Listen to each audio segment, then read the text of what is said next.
Share with us a time that using a RAID log helped you save a project or kept you from having to save and rescue a project.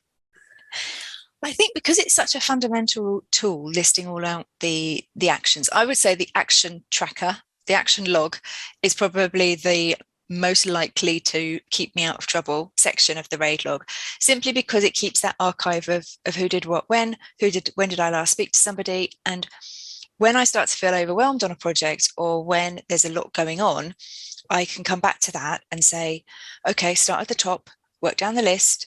What do I need to do? How do I need to chase these people up? How can I move these actions forward?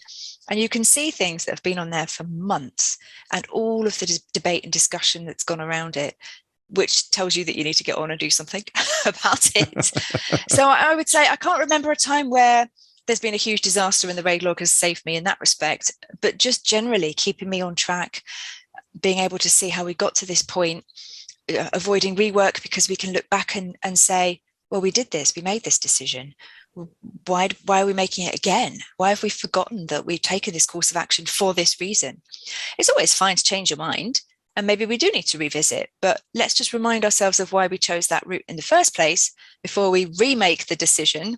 Because do we have any new information? What's changed that would, and that has happened before, where my project sponsor has changed his mind about something, and we documented the decision that he had made previously. So I was able to put back to him in writing, that's fine, we can totally do that. But just as a reminder, 6 weeks ago, your steer on this activity was whatever, because of whatever reason. And if that's changed, that's fine, but just wanted to clarify. And in that instance, he did actually come back and say, oh no, let's stick with the original plan.